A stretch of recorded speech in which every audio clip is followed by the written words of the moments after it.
morning, everyone. Good morning. Thank you so much for being here for the celebration of the end of the semester and of the insight and creativity that exists on this faculty with respect to the teaching of writing. W2 courses can be challenging to teach. W2 courses carry multiple functions on this campus. You're, of course, teaching content in the discipline or program that you teach. In W2 courses, this is where students make the transition from general college writing to writing in the ways that people write in the disciplines and programs. They're beginning to learn the moves, the research skills, the styles of argument that academics use so that they can gain entrance to those academic communities. And also it's where students start to build the skills that will carry them through the large independent research project of a thesis. They're learning the research skills, laying out and mapping out large projects that will allow them to carry through in that large project. All of that is done most effectively when the writing that students do in W2 courses is interesting and engaging, when they're projects that students can really sink their teeth into, to grapple with interesting intellectual ideas, and when that writing is fun and interesting. We always see our best writing from our students when it's writing that they enjoy doing. And I think what we have today, more than anything else, is 8 outstanding examples of that. So thank you so much, panelists, for being here. Without further ado, I'm going to start calling up. I'll start with Carrie Diaz-Eaton. I'm going to ask that today we hold off on questions until all 8 panelists have gone, and then we'll have a general Q&A towards the end of the session. Carrie Diaz-Eaton from Digital and Computational Studies. Thank you. I didn't expect a round of applause. Okay, so I just want to introduce the context under which I was teaching this W2 in the short term. So you might look at this week's assignment, which is on this paper, and think, wow, that's a lot of writing for 1 week, but it is supposed to be an intensive experience, so that's my disclaimer. And also, I think it sort of sets the tempo or pace of what's going on. Before starting to do a W2 or proposing to do a W2 in the short term, I wanted to check with the Writing Center to make sure that there was going to be support. And it turned out that there was this wonderful opportunity to be in sort of a learning community with the teaching assistants for the writing course, the PAL assistants, so that the new ones who were onboarding, who were taking their training course, could be learning and like helping with my students be better writers at the same time, which is a sort of unique opportunity. So at first, like, it was working with brand new like learning assistants and things like that, but then I think by the end, like, there were some relationships that were formed between the classes, and we had a nice celebration of writing at the end. So I want to thank the Writing Center for all of the support they gave and all the coaching they gave for me for the writing assignments. The other thing I want to sort of couch is that a DCS is an interdisciplinary program, means that there isn't necessarily going to be one style under which everybody must undertake a W2, a thesis. And so when thinking about the question about how I was going to use this to prepare students to write a thesis, certainly analysis is important, finding evidence to support claims, but also I wanted to broaden the definition of what communication means for DCS. And so these were more analysis-oriented, but we also did public writing, we also did personal narrative writing, and we also did creative writing, which included fiction, poetry, etc. So the first week, the name of this course, and I haven't even gotten there yet, the name of this course is The Past, Present, and Possible Dystopian Future of Computing, and it is a film-based course. So one of the things I decided is that if I wanted to spend a lot of time in writing, even though I could have accompanying reading that was background literature review, I wanted to have students be able to sort of examine some things that they could do all together at the same time, at the same pace, but really have a lot of fodder to do that with. So in a couple of hours, for a movie, that's a lot of fodder to do something with. And so that gave a lot of substance. I also find that it's just more engaging overall to be thinking about sort of popular culture and visual work, and thinking about it also as a form of digital work. The other thing is that these weeks go in themes. So literally, there's sort of week 1 is sort of definition setting, frame setting. Week 2 is past. Week 3 is present. Week 4 is future. And week 5 is really going back and submitting a e-portfolio for the whole experience. So when asked to pick just one of my favorite writing assignments for this course, I thought about what were the sort of wow moments for me as an instructor reading the assignments. And so I went back and I picked the second assignment of the whole semester. So at this point, students start the semester, they have watched Star Trek Next Generation. I sort of throw them into the deep water. I sort of say, what do you think utopia is or dystopia? I make them watch this, and then they have to think about whether that's utopian or dystopian, and it's not a clear-cut answer. But then we switched, and we moved to thinking about sort of futurism. And we watched Dirty Computer, which is the Janelle Monáe full-length music video. And then we watched Sixth World, which is a Dine Navajo short film. And then we watched Black Panther. So the writing assignment was to do a comparative literary analysis of Dirty Computer and Black Panther in terms of, in response to the question, how is the intersection between the lives of marginalized humans and computing and technology portrayed? Is this a liberating technology? Is this a oppressive technology? What is the evidence that leads you to those claims, et cetera?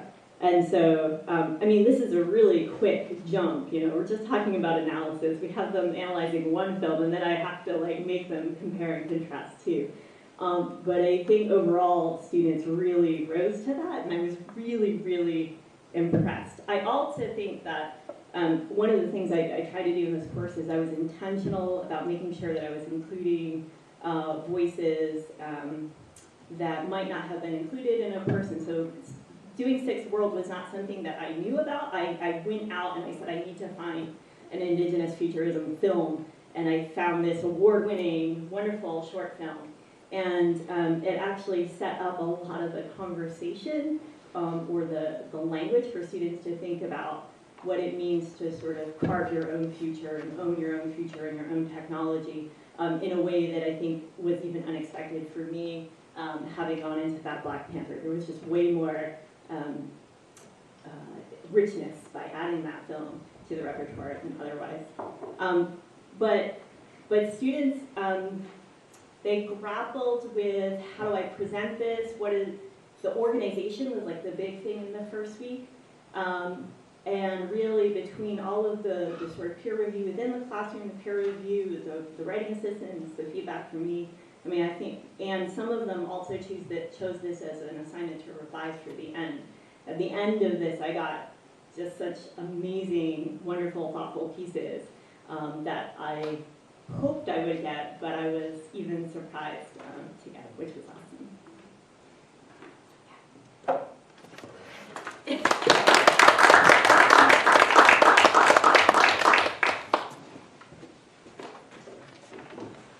Thank you so much, and that course was a joy to work with for the students in making sure we're right here in class as well.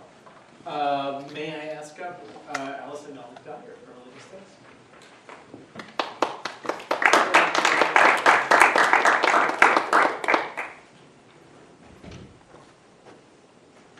Hi everyone, good morning. Can you hear me? Cool. Thank you, Dan, for organizing this and for the ARC folks for setting it all up. So this is my favorite assignment for either of my W2 courses, in part because it engages students' creative thought processes and that part of their brain. So this is an assignment that I created for a course called Ethics of Asia. It's a religious studies W2, but we have many students who are not religious studies majors also taking the course. It was originally inspired by conversations with my partner that came out of watching a film called Sita Sings the Blues by Nina Paley, and then afterwards developed in conversation with colleagues in CMS and religious studies and in Teaching Triangle that I was part of while I was developing it. And so in the class, what we're doing is we're exploring the dialogic process of myth in the context of religious studies, and we're using myth as a focal point to investigate literary, historical, ethnographic theories that we use in religious studies through research and conversation about myth as text, myth as a means for communicating doctrinal ideas, and for communicating cultural norms. So the assignment itself consists of two parts. The first part is that I ask students to retell an episode from a myth that we've studied in the class, or to create a new episode from the myth and present it in a context and through a medium that they're excited about. So the results came in the form of poetry, short story, film, across genres, ballroom dance, graphic novels, paintings, and children's stories. And there are probably more that I've forgotten at this point. But they produce some depiction of the myth, and then they write an analysis of their new myth, talking about what thematic approaches they took, the details they chose to emphasize and why. And this requires them to do research into the history of the story and also to think about what they see as important components of how myth is used in culture. So from the broader view, this is an assignment that's given at the beginning of the semester. It goes for the first half of the semester, and it's paired with their development of a longer research paper, which is calling on them to do some of the more analytical work of the course and of preparing them for thesis writing. So this is meant as a way to get them thinking about wordsmithing, about research and writing as a creative process, in the hopes that they can then use that in writing their thesis as well. So there's a bit of analytical argumentation as well. So the first part is that they retell this myth, and then the second part is that they need to present an analysis of the myth itself. They need to talk about what these choices were. So I was a little bit trepidatious about this at first. I was concerned that students would say, well, this is a religious studies class and you're making us, do something that's out of the box of what we normally think of. And so the initial way that I presented it was as an optional assignment. And the response that I got from students as I was developing it, I was talking with them about the assignment, and it was overwhelmingly positive. So I eventually decided to institute it as a required assignment in the class. And I like it because it gives them fodder for exploring what we think of when we think of text, and what is text, and how does text perpetuate and then recreate religious norms, cultural norms more broadly, and then how do we do research into this? So some students did research; they all engaged in research in the library, but also interviewing people from the Buddhist, Taoist, Confucian, and Hindu communities that these three myths come from. Oh yeah, the myths, by the way, are the Ramayana, the Epic of Gesar. So the Ramayana is a myth that is predominantly in Hinduism, but actually exists across South Asia. So also in the Jain, Sikh, and Muslim worlds. And then the Epic of Gesar is a Tibetan Buddhist myth. And then the Hyoji is, or Journey to the West, is a story that comes out of China, but incorporates aspects of Confucianism, Taoism, and Buddhism. So I had them do research into these texts and then report back. So that's the story. I brought some examples with me. I can show you afterward if you're interested. It's a really enjoyable way for students to sort of explore these methods that we use in religious studies, and they've really enjoyed presenting on these at the end of the assignment. There's a couple minutes if you want to show them. Yeah, sorry, what was that? There's a couple minutes if you want to show them now. If I want, okay, yeah. So I brought three without their explanation. So these would be attended by a paper discussing them. So I'll pass them around. We have the graphic novel of the Ramayana, or Monkey in Space. And then we have a poem that's also focuses on Journey to the West. And then a painting. And so these came from students who were religious studies, English, and environmental studies majors. This one perhaps requires the most explanation. It is a depiction of Sita. So Sita is the wife of Rama, the hero of the Ramayana. She's often the heroine of her own versions. As she's getting ready to jump into a fire to prove her dedication to Rama.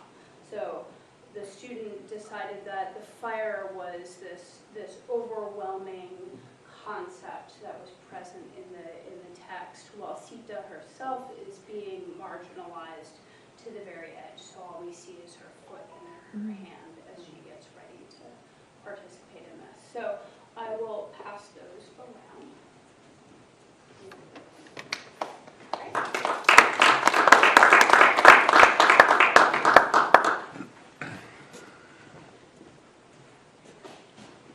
Thank you so much. One of the things I really struggle with in my job is intense jealousy of our students and just the courses that they get to take and the stuff they get to work on. It was so fun. Thank you very much. Can I invite up Mike Roque from Sociology?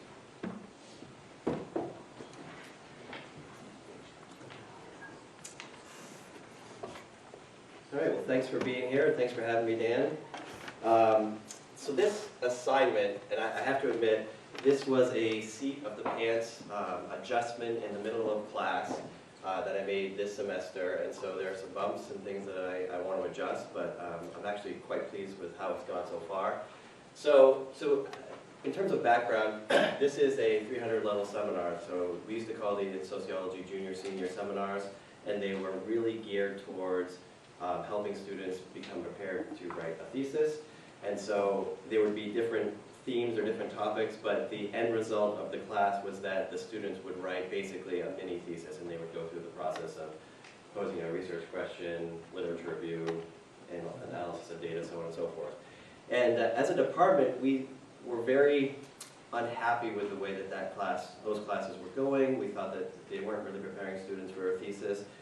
And furthermore, we were taking topics that we were really invested in and passionate about, and students were really interested in, and turning them into something that took the attention away from the actual subject matter. So we have, as a department, been in the process of trying to make the class a little bit more open. That being said, the primary assignment for this course is still some sort of research proposal, or if they want to conduct an empirical paper, then they can do that. So that's kind of the primary thing that they work on throughout the course, but the focus is less on how do you collect data and how do you analyze data, it's more on the actual topic. And so this course is life course criminology. I'm assuming people are not that familiar with what that means. In criminology, the field, traditionally the focus has been on adolescence. So criminologists would survey high school students or college students, and they would find out what are the factors that differentiate those who said that they've engaged in delinquency and those who haven't, and then build theories or policies based on that. And then in the last 30 years or so, people have started to say that criminology really should be more expansive, and they should focus on childhood, and they should focus on adulthood, and what happens when people progress through different life stages, and how does that have a bearing on their behavior. And so this is kind of what life course criminology is in a nutshell, and it's one of my areas, and so I'm really happy to be able to focus a little bit more on the topic itself than on a primer for thesis. But it's a W2, so along with that primary research project, students write throughout the entire semester. They do what I call blog posts. So at least once a week, they reflect on the readings and they pose questions, and those are sort of the basis for our discussions. There are groups of students who lead discussion every class session, and hopefully drawing on those blog posts. And so as another form of just more formal writing, I, in the past, have given them this blog post expansion paper assignment where they have two options, once in the middle of the course and once at the end, to take one of their blog posts and sort of turn it into a more formal paper. So something that interested them, they can expand upon it. And so that was basically it. Those were the writing assignments. And it's good, it's fine. Sometimes people write a blog post that really interests them and they really want to talk about it a little bit more, they really want to dive into it. But at the same time, there is some confusion, like, I wrote this blog post, what am I supposed to do with it? And also, I'm pretty heavily involved in social media, as I know some people are here in this room, Gary as well. And I find myself often using social media in the class. So I'll start the class saying, look at this tweet, look at this thread, it really is informative, and that'll start off our conversation. And the students don't really use social media except for maybe Instagram or, I don't know, TikTok is a new thing now. But they don't use Twitter, and I think Twitter is a really awesome tool for science, for communication, for understanding what's going on, for learning about things. I use it to find out when new papers have been published, to find out, when someone has looked at data in an interesting way. And so one day in class I said, maybe instead of these blog papers, if you want to, so it's optional, you can do a tweet paper, a tweet assignment. And so I didn't know what that would look like, but I said, okay, so 3 to 5 tweets. You can tweet something that's relevant to life course criminology, and so you can use, we created this hashtag life course crim, hashtag on Twitter and any other social media. It means that you can search and see what conversation, what people are adding to the conversation. And then people said, okay, well that's kind of interesting, but can tell us more. So I just wrote this prompt about what they would have to do in order to complete this assignment. So I said 3 to 5 tweets. Actually, I said 240 characters. I think it's 280, but either way. So I wanted to give them some direction. What's a good tweet? Now, I'm not a tweeting expert, but I think a good tweet is something that sparks conversation, that provides some information. It's not a retweet with "this is interesting," right? So I gave them some examples of something that's engaging, that communicates something effectively, right? The thing about tweeting that's important or interesting for me is that it's communication through writing in a very succinct way, right? You have to get through some sort of, and oftentimes students in my classes have a very hard time coming to a point very concisely, clearly, and so I think tweeting allows them to do that. But it's also a way of joining a conversation, and more in my field, criminology and sociology, scholars are using Twitter to engage with one another. I can't tell you, I went to a conference in November, I can't tell you how many people I met who I felt like I knew, but I had met them through Twitter and interacted with them, but I had never actually met them in person. So I thought this was a really interesting way to get students to engage and to write in a way that they hadn't maybe done before. And I have to say now, I have about a minute. I have to say now, 5 of the 13 students actually chose this, this assignment. One has not figured out the hashtag, so I have not been able to read his tweets. But the other four were really interesting, and I have some examples if people want to see. They linked pictures, and they linked stories, and they engaged, and they added to this conversation, and I retweeted all of them, so these are public. But I'm really impressed with the way that they were able to sort of, now they're not perfect, you know, sometimes it's a little essay-ish, and that's not really how you want to tweet, but I'm impressed with the way that they took on this assignment, and that 5 of the 13 chose it seems to suggest to me that, that they found it interesting as well. And also, maybe they thought it would be easier than writing a 2-page paper, but find out later that that's actually not the case when it comes to effectively communicating social media. So that's my, hopefully it will become my favorite writing assignment, but I don't know yet.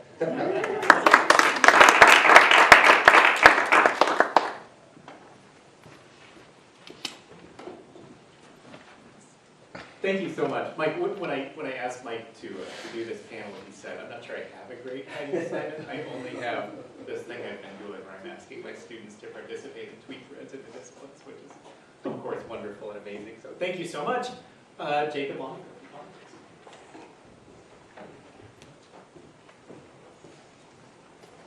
Morning, everybody. Thank you, Dan, for the invitation, and thank you, everybody, for attending. I've been going back and forth between like how I want to start out, if I want to break the mold of my presentation here, but don't think that I do. After having seen a couple so far. So I teach a class that's called Experiences in the Policy Process, which is a W2 in the politics department. It's been offered since 2016. And it's also offered in conjunction with the Harvard Center, and I really lean on them for the excellent support that they provide to get students engaged with the community, place them with different organizations around the area, but also getting them more recently connected with politicians and elected officials. So I'll share a little bit, I think, of the concern that Michael brought up of the challenge of W2s.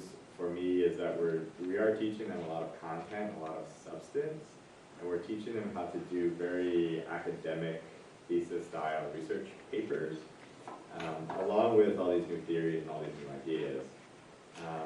And when they come to my class that's on public policy, they also really want to do something that's more applied, that kind of breaks the mold of academic research. So in response to that, I've done 2 of these I call them policy and practice exercises throughout the semester.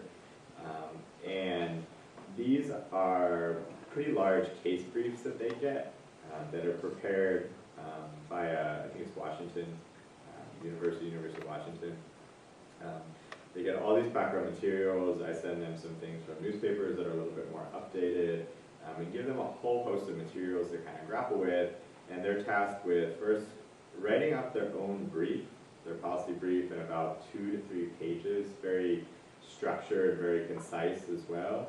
And then they come to class for our 3-hour session here, and they do a collaborative teamwork exercise where they now have to exchange briefs with new, they didn't know who they're with, so I placed them in groups of 3 or so, and they have to exchange their ideas and come up with a finalized version that they're going to present to the class.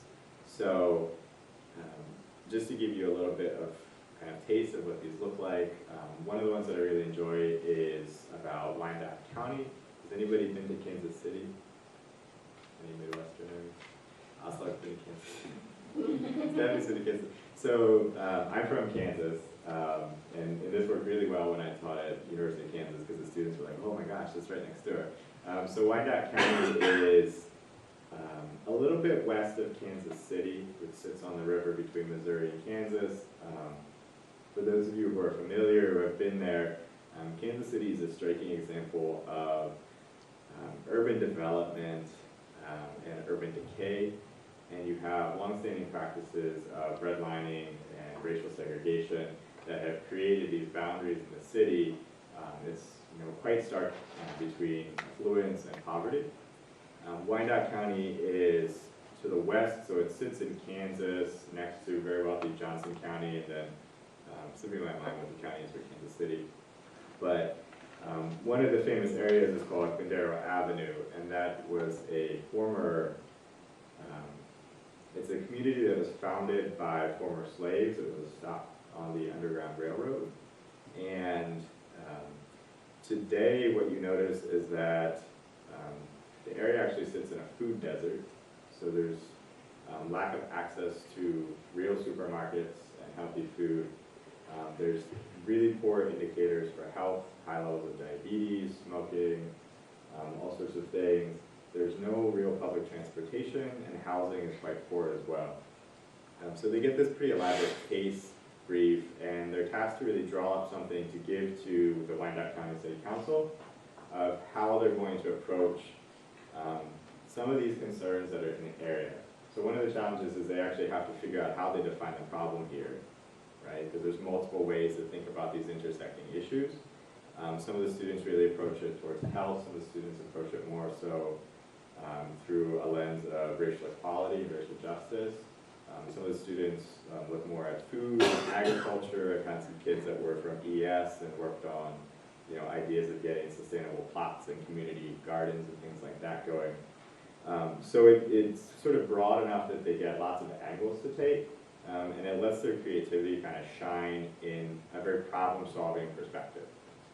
One of the other cases that I do is on public schools in Chicago, which you guys are probably familiar with some of the concerns there. And last year I upped the ante a little bit, so we had former students come in and serve as a committee, so they'd be judging these proposals, and that worked quite well to kind of make them take a little bit more seriously. The kids came in the class in suits, which I don't do. I wear t-shirts, but they quite like that. And we also retooled the end of semester assignment a little bit so that they'd be providing testimony in Augusta to different committees.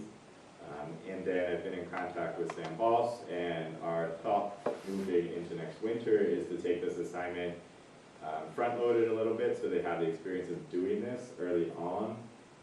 And then we're going to pair them with some of our strong contacts who are in Augusta, and have them write policy briefs for elected officials from the perspective of different constituencies. So thinking like farmers, people that live in town, business owners, different perspectives, to have them do some more of this application. So just to kind of wrap up here, I've enjoyed this because it challenges the students as well to complete multiple sort of writing tasks and do that kind of teamwork and team building exercise at the end. It gives them an opportunity to be creative and to also be professional. Create some documents that look pretty nice. They put fancy headers on and titles and all that good stuff. I would say it's also more geared towards post-college writing, more necessarily than disciplinary writing. So it gets them ready to think about the work that they're going to be doing when they finish up at base. And then a last remark, Dan had asked us to think about advice that we give to other people.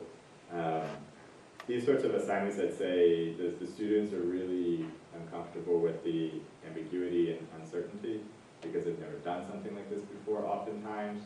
And I don't really want to give them models because I want to let them try and figure it out. So the first time that we do it, they're always a little bit cautious and concerned that they don't do things perfectly. But by the time we get to the second version, second iteration, they're really confident, they're having fun, and really kind of enjoying this. So thank you, everybody.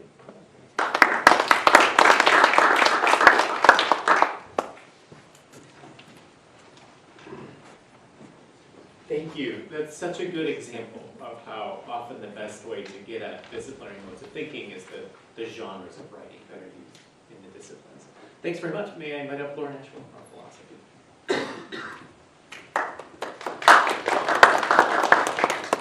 Thanks. This assignment was for the class Feminist Epistemology, which is also cross-listed with Gender and Sexuality Studies. And so this was the first time that I taught this particular class, and I was starting to plan the syllabus and working out what readings they were going to do, and sort of recognizing it's first time doing this, so some of the stuff was very new. And in writing the syllabus, it felt very sort of artificial to do what I usually do, which is like give them an assessment schedule. This is what we're going to do, this is how it's going to be assessed, this is how much stuff is going to be worth. And I wanted to bring in more intentionally practices from feminist pedagogy. And I didn't do this perfectly because I'm not yet an expert in this. But this is my first attempt, and I'm looking forward to iteratively improving this next time. Okay, so I did not give them an assessment schedule at all. The writing assignment that we did was on the first day, I had them fill out a sheet of reflections on writing, and these are the questions I had them write on this to really get them to reflect on why they were in this class, what they were doing, and what would be helpful support for them in doing this. So I didn't get them to read anything about feminist pedagogy, which I think is something that I will change next time, because they already had a lot of heavy reading for this first day of class.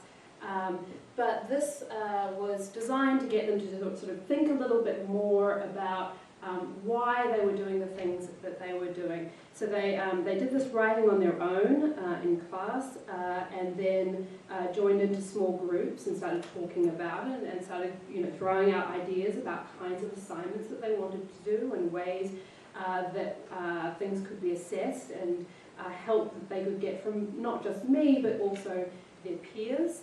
And then we came back together in a big class discussion to sort of talk about this. So this was a little bit scary because it's not exactly how I usually go into a class, and I wasn't quite sure how this was going to go.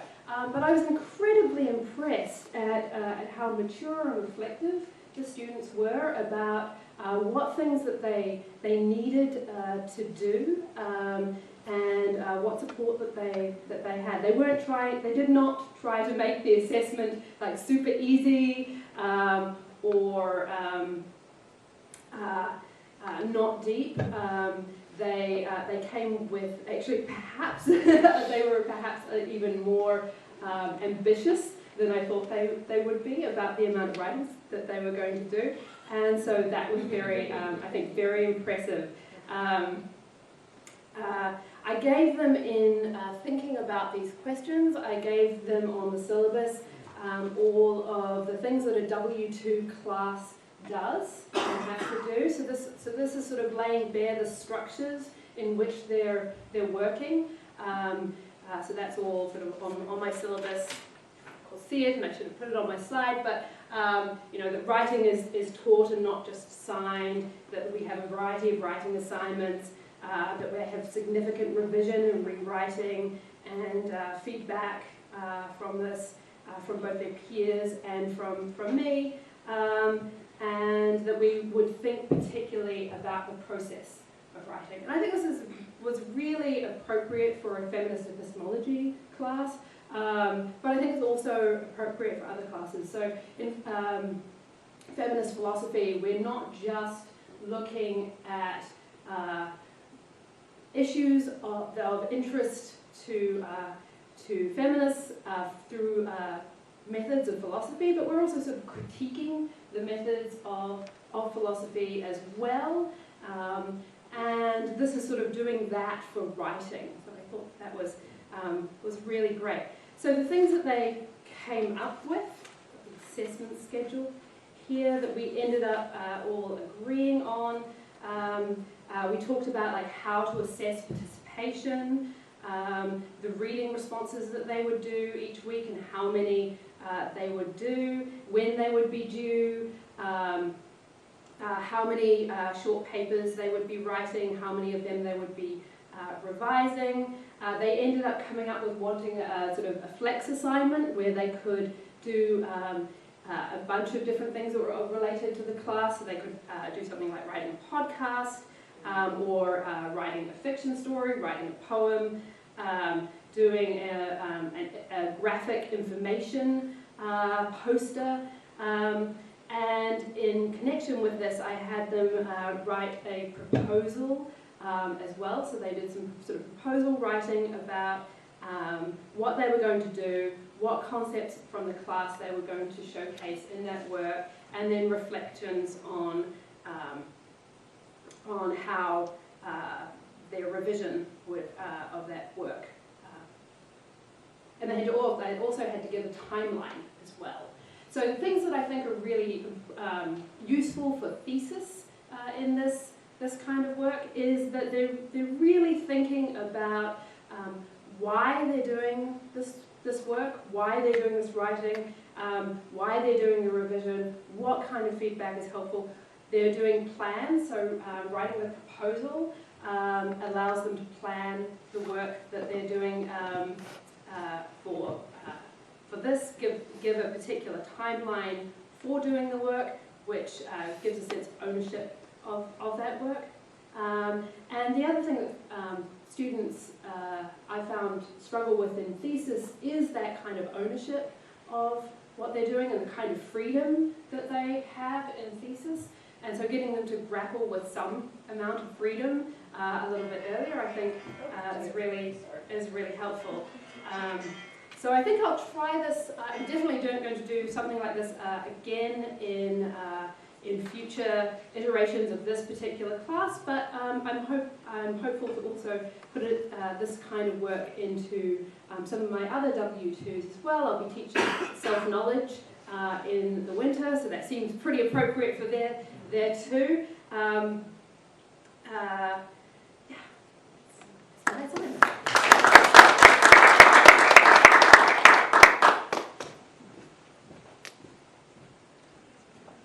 Thank you. I love the way you've carved out that time for reflection and talking about and thinking about writing itself in the course. Stephanie Bridget from Spanish.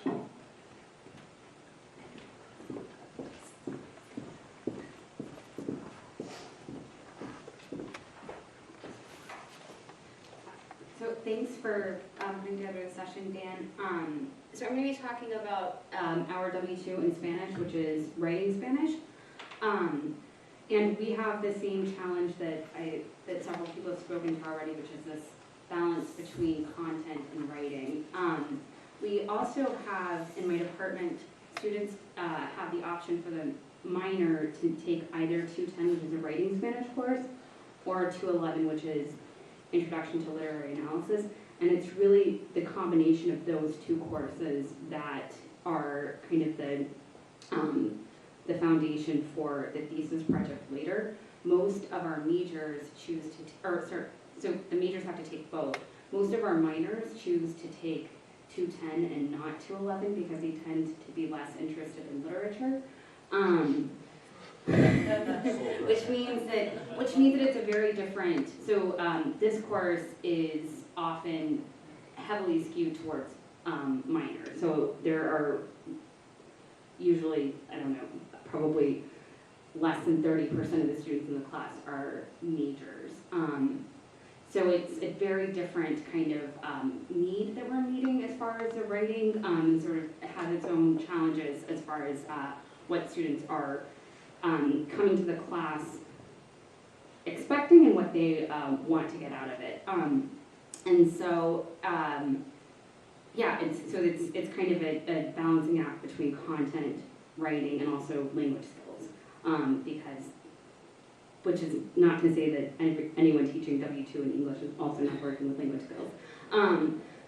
So what we've done with this course traditionally is, or what we're currently doing in this course, is have students write a narrative, descriptive, expository, and argumentative essay. Obviously, the argumentative essay is the one that's most sort of in the genre of what students might be doing at the thesis level. But for this assignment, for this presentation, I'm going to be talking about the narrative essay, which so when I've taught the course, I've taught it 3 times now. I have focused the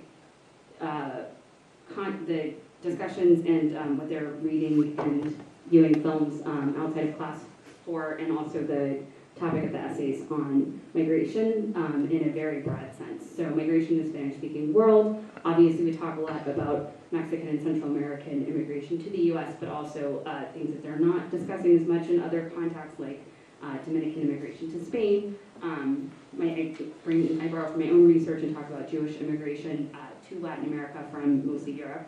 And so for the first essay, when they have to do the narrative essay, I try to sort of get them to thinking about themes of immigration and belonging by asking them to describe or to narrate a moment in which they felt out of place. And I realized very quickly that that question is a minefield of sort of issues, really complex issues of writing skills, but also privilege and vulnerabilities that I thought beforehand that students would be more aware of, and then I realized how much of a minefield I had set up for myself with it. But I stuck with the assignment precisely for that reason. And it's been a really rewarding and fruitful avenue to open up the course with. And what I like about it is that they can be as creative and as literal with the prompt as they want. I had a student write about her experience of being born, which was obviously it had, it was a false memory if not fiction, but it was a really it was a really nice. I was like, I guess that would be a very strong example of feeling as out of place as a person could possibly feel. And the biggest challenge has been the number of students who have written about going out of the country, and I've told them that it's fine if they write about that experience, but they need to come at this assignment from a place of recognizing what it means to be a person who has to leave their own country in order to feel out of place for the first time, as opposed to, for example, other students in the same class who have written about feeling out of place every day on campus. And so it kind of creates this way for students to think about empathy and think about vulnerability in a way that's also taking into account broader social issues. And it's a nice point of departure for talking about stories of immigration and belonging from a place of realizing their own experiences and how what it means to belong or not belong or feel like one fits in or doesn't in a certain place. And so then it kind of sets the tone for the rest of the semester where they do more analytical writing about other people's stories of immigration and belonging in a broader sense. Usually talking about fictional intent, but they also have to write about podcasts that they watch and news reports and things like that. Yeah, and as far as the kind of how this fits into preparing them for research, I think that one of the helpful things is that it helps, I hope, prime students a lot because most students take this course before they study abroad, and so having them sort of be acculturated from earlier points in the curriculum into thinking about their place in the world and their place as a student, their place as a budding researcher, I hope brings them some kind of reflective and intercultural frameworks in order to engage with texts, with stories, with interviews that they may be doing, encounters that they have with their host families when they're studying abroad and things like that, that provides kind of a scaffolding for what they might end up writing for the thesis project. But like I said, it's our W2 is kind of funny because it's really skewed towards, heavily skewed towards minors.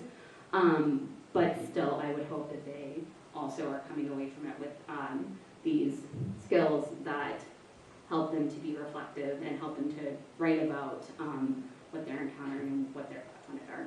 And I'm happy to say more in Q&A about the specifics of student writing in this assignment. Thank you.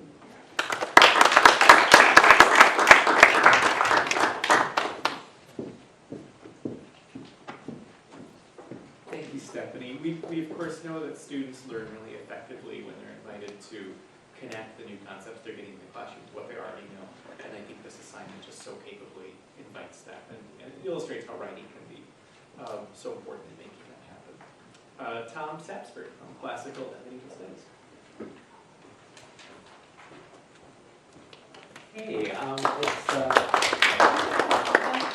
it's really nice to be here, and it's really great to hear how creative the assignments my colleagues are coming up with are. This is not that, disclaimer. And creative assignments are really important. I do have them in this W2. I've chosen this as my favorite part of the course I was teaching because for me it feels like it's ended up being the most useful. Again, I have the same balance of teaching content and developing writing skills. This is an introduction to the ancient world. We need to kind of do a broad survey of just a small time, Bronze Age Greece to the 2nd century CE, investigate the many different types of evidence my field looks at, literary, material, visual, and give the students some way of being able to use those in analytical forms of argumentation. So one of the things that I wanted to do, and I kind of, when I got this course, I inherited it as a W2, and I was able, so what I really wanted to try and do was to balance formal writing assignments with writing as learning throughout the course. And so what I tried to do was to put lots of little small in-class assignments that got them to look at certain skills, research skills, reviewing skills, planning skills. So I do, as a disclaimer, I do have a great creative, inviting final paper, which I started looking at this morning, and they are interesting. But this one, I wanted them, the other thing, this is a big class, this is capped at 45, I have 43 students. So one of the things that I was trying to grapple with when I came here was, and the first time that I've taught this class, was the idea of review, right? Of trying to, in a class of this size, get my students to look back at their writing and rethink about it, and not, for me, regrade 40, I end up with 43 papers. I actually can't do that. And I think I can think of other ways of doing that, but this was just a way of trying to get that started. I'm going to say that I also set up a peer review session for my students, so there were 2 opportunities in this course to really try and do that kind of review. But what I had my students do was I'd introduce them to a research tool to provide context for an ancient author. Again, getting them to use physical and digital library resources we had, it was fairly, okay, what information does this thing give you? How do they, what sources are they using? What's unclear, right? Just write a paragraph about this.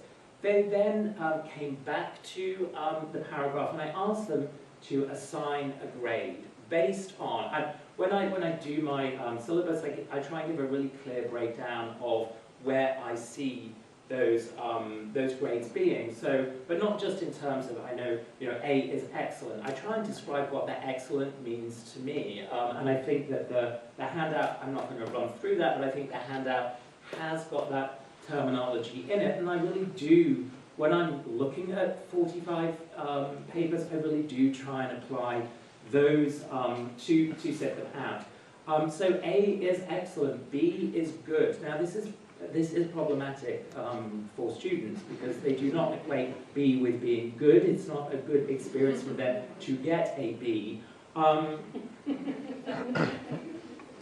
I don't like getting B's either, it's fine, but this was a way of doing it. I also have to say that this self-grading exercise is not for credit, right? So a large majority of this course is about doing the course. This is part of the participatory grade. There are no stakes in this.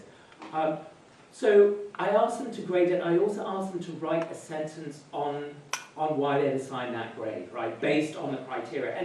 And It was useful for a number of reasons. It was useful because it got them, first off, to look back over the work and think about it. It didn't get them, and I may think of another way if I do this course again, of getting them to rewrite or use this feedback to then apply it to that piece of writing. I didn't quite get that piece in, but it got them to review, think about it, and look from the other side about how that fits in somewhere. It also got them familiar with the kind of things I'm looking for. And it gave us, this has been one of the things that has been really useful going on. This was an early in the semester thing. It gave us a language to talk about when we were talking both about writing the assignment and when they got the assignments back and they were looking for ways of understanding what was said or how to go forward. So it was very useful for that.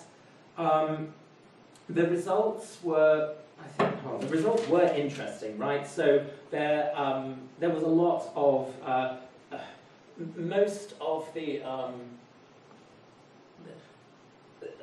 let's see. So the fact that there was a tendency for the students to overvalue their work by, not much actually, by kind of a grade point or a letter. So not really that much. A considerable number. So I have 41 students, 43 students, 38 only did the first half, only 38 did this grading, self-grading thing, which I think also says something in itself, that it's not an easy thing to apply. But a considerable number did apply that grading point. Only one student undervalued their work, right? And it also gave me, I was able to look at these paragraphs and give feedback as well. So it was a point where I actually could do this. And the undervalued student, I really made sure to point out exactly how they had undervalued their work and give them some encouragement, right? Then there was the case of the really overvaluing, right? This is excellent work, it's an A work, and it's really a C. There isn't really in that sentence any description of why it, the writing's strong, I have good ideas, sort of thing. And those were really useful because I was able to, at that point, very early on in the semester, before something counted for credit, to just say, listen, we're seeing this in very different ways. Can we talk about this? Those that came and talked about it, it was very useful, and we were able to look at strategies for doing it. I was slightly interested in the gender bias for overvaluing, undervaluing, and in the mid-range there didn't seem to be any kind of gender balance. In this vast over thing, there were 5 that kind of vastly did. No, there were 7 that kind of really there was a big difference. 5 were male identified, 2 were female identified. It's not a large enough sample to really say much more than that, but it was a very useful exercise for me, and in a way I hope that it allowed them to, the other things, it allowed them to think about writing towards those aims. Those aims I have chosen because they are things I want them to develop in the course. I want them to develop critical analysis skills. I want them to be able to use evidence. I want them to be able to take course concepts we've used but apply them on material that they've seen themselves, right? This is a way of trying to get them to work in that excellent grade, right? Going forward, I would change the language. Just simply, I would try and reincorporate this exercise so it's not standalone. I would try and build this. So the person I got them to do the context on, I would try and build that into their first graded assignment so they could actually use that in their first piece. I have to say that their first papers were a kind of calm. They didn't understand that I was applying this. So it was a shock when they got the grades that I said that I would give to them. However, and luckily that paper really counted for very, very little. However, they knew by the time the second paper came out, I really did notice I noticed a difference in clarity and focus. So although not the most creative of the things that I assigned, I did find it was low stake for them, it was simple for me to do, and it allowed us early on to have some way of discussing this, right? But So I would incorporate back in. I would also change. In the grading, I changed the adjectives I gave for the grade thing. So I did, I kept with A, excellent, B, good. C, I just put adequate, and D, I put inadequate. I just wanted to put something that was less, I can't sell a D as being something that you're happy with, right? But I also felt like the more I can take that away, and the more, and again, the more that I have a chance to sit with them and talk about the writing, not them as writers, the more productive it was. So anyway, I think that sort of sums up, and if you have any questions, I'll handle them later. Thank you.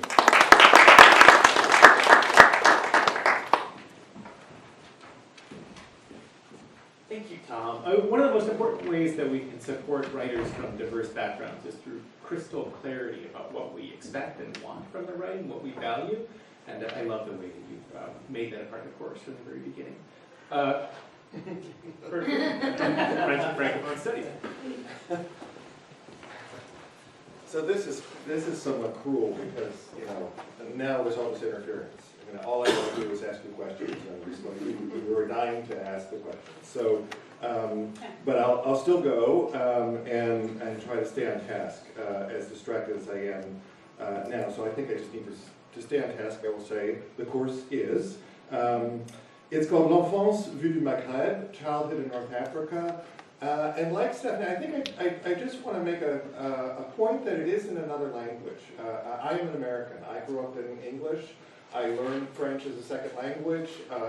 And language and concepts were always, the opacity of language was always very present for me in a way that's not for many of the students actually that I teach. I teach Francophone students often. And I just want to remind you too that your international students do this all the time as well. And often, I just want to say, the benefit of that is that I studied Foucault, I studied, dense feminist theorists in French in a language which was not my own.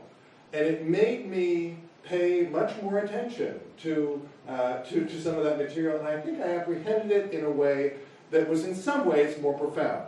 In some very embarrassing ways, it was, it was not profound. It was like in a graduate seminar, thinking that the poem was about grenades and it was about pomegranates.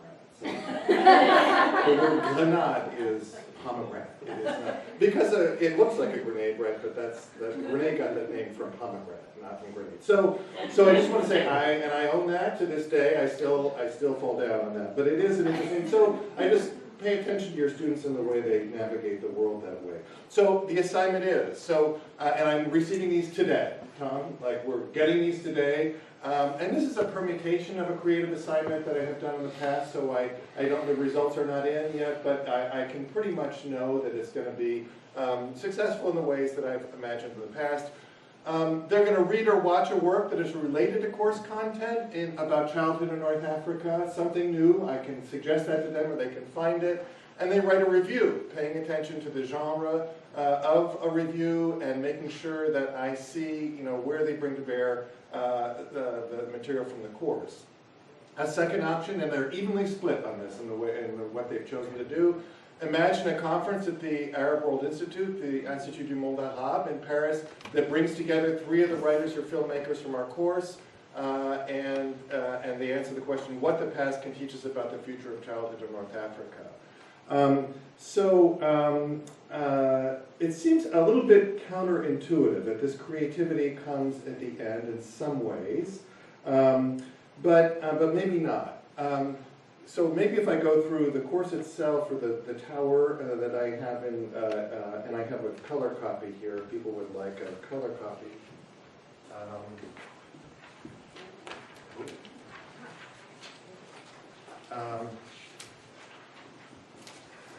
And to look at the goals for this, it might be instructive. So the goals for this, for me, are to apply the work they've done on material for the course to a new situation, to explore more deeply the genres of criticism and/or public discourse in a new setting, to extend their mastery of writing in French with attention to diverse audiences. They're at the stage now where they're asking the question, not what is the word for, but how does one express this in French? And which is a good thing to say in English. How would I better express this in in the English language. But it is non-trivial. I mean, a lot of the work here is about their ability to express things in French, but that is one point on the rubric for maybe 5 or 7 aspects on the rubric, which is somewhat reassuring to them and somewhat daunting for others. Many think I handed this in, I don't see any yellow marks on the expression in front. The grammar seems to be fine. What is the problem? So this gets them to the next stage there. I also want to tell you my hidden goals for this. It would be to have fun, okay, with the materials from the course and to avoid boredom and coma-inducing grading, which, you know, gosh, I have 12 in this, you have 43.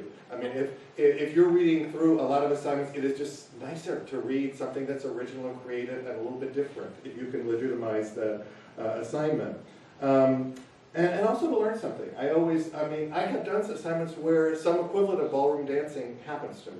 I received a graphic novel on one of my students' gender identities that was spectacular. They spent much more time on that than they spent on anything else during that semester, but it was annotated in a way that I understood what all the work went behind that. So there, I think Alice and I would have some things to talk about in how that goes down. So if we look at the way the course is structured, and this again, I want a big shout out to the people who are writing at Bates. All of them, in certain ways, have helped me describe my course in a somewhat more coherent way. And so when it goes right, it's often their fault, and when it doesn't, it's often mine. I just want to put that out there. But so the course is structured this way. At the very bottom, you see observation, question, and citation. For every class, my students have to come with a journal entry on Lyceum for every reading or everything that they do, which just very quickly, this is not a lengthy assignment, it can be a sentence or two in each of these. Make one observation on that reading, ask one question, and give me one quote from that you found interesting. It primes the pump for a discussion in class, and they can cheat on that, and I don't care. If they had an all-nighter or they broke up with their partner, they can still probably 5 minutes before do something, and often it is not that. But the stakes are a little bit higher because in the pink, discussion animation, the animation, I guess that's a word or it's a Frenchism, but they animate the discussion. One person, each class is in charge of animating the discussion. So some of the ideas that are fueling their assignments are already tried out in the journal, and another student in the class is going to read all of those before class, and then say, hey, I noticed that Tom, I noticed that Carol, I noticed that we all had some similarities, and they can help lead that discussion. It is not perfect. They still tend to just veer over to me at quiet moments, but I keep, I just keep pointing at the other person. Blue is oral presentations in the class. They also have oral presentations that they do on a topic that is of interest to them. They choose that in the first week, and then at one point they do a PowerPoint with a presentation on a subject that has to do with childhood in North Africa. That will inform a lot of things in their trajectory through the course. So if you see the assignments stacking up here, the first is a low-stakes assignment about, what are some interesting aspects of being a child in North Africa that you found interesting and salient. The next one, they do a comparative essay using that observation and comparing two texts or films that we've done. Then they know they're going to be doing a presentation, so the third assignment is to do that annotated bibliography. And again, people at the library, people at Writing in Faith were really helpful with that.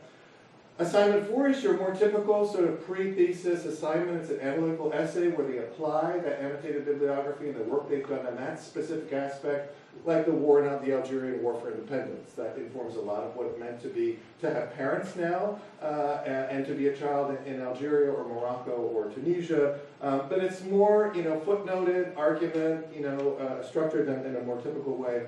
And then we end with, this more creative assignment, which I just described to you.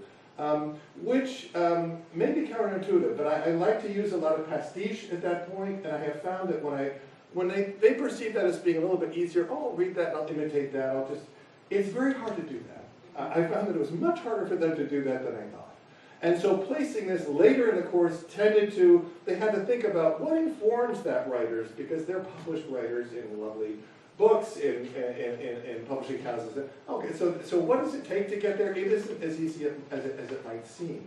So preparing that sort of creative effort with a lot of sort of more academic or analytical exercise really has served me well. And how I sort of guarantee, or I feel a little bit better about observing a ballroom dance or receiving a graphic novel, is that I do build in some parameters here. So in this assignment, I said the idea, as you saw in the goals here, I want them to leave this class. I do not graduate graduate students in French. Literally 30 years here, three. And that may seem really sad to you, but 3. They're all productive, wonderful members of society, and their French major and the time spent with me has served them exceedingly well. Sometimes better than they're all double major. Every single one of mine is, except for one this year, is a double major. They can describe to me many years later what it gave to them. So I am less interested in preparing a doctoral student than I am in someone who's going to be able to pick up a conversation, have gone to a show, the slave play, and have things to say about whatever that from their experience in French. So this is sort of preparing that. You've gone to a play, or you're seeing a group of people talking to each other about how do you respond to that based on the material for this course. So in the work, I actually asked them to footnote that. They have 2 versions: hand-in version, that's one, and hand-in version 2, where you footnote. Where are you winking to the other writers for this play? Where have you cited them directly? And sometimes I ask them to, you actually have to have 3 or 4 direct quotations that you embed. It's called legal plagiarizing, acceptable plagiarizing. Go right ahead, quote them for their style and also for what the content, what they wanted to say about this is, and just let me know what you're thinking. And I would like a glossed or a commentated version of what you just handed in to me so that I can see, how you're engaging with the concepts for the course. That has worked super well in the past. I'm hoping it will work. There's a little bit different permutation. The regret that I have here, and I think you could just call me out on this right away, is we did not spend a lot of time talking about the genre of a review. And I would like to. I gave them links to 3 or 4 each, but this, we'll see if however they want to do that. Also, an academic conference, I gave them links to academic conferences where, at the Arab Institute, where people were talking about one of the authors. How much they pick up on that? They had some questions about how do you guys talk to each other about these things? And there are some wonderfully, sometimes comical poses that people do, which I know that the more astute students will do. They will give me some version of thanking the person for 18 paragraphs and then self-inflating, and then the content of the thing is like 4 seconds. So there could be some of that, which would be fine. But that's my little caveat. I'm not quite sure how this will play out in this permutation, but I'm hopeful. So I'm about to receive 11 of them, and I think it'll be more fun than a bunch of identify the whatever exams. So that's it. I'm sure you just want to start talking. So.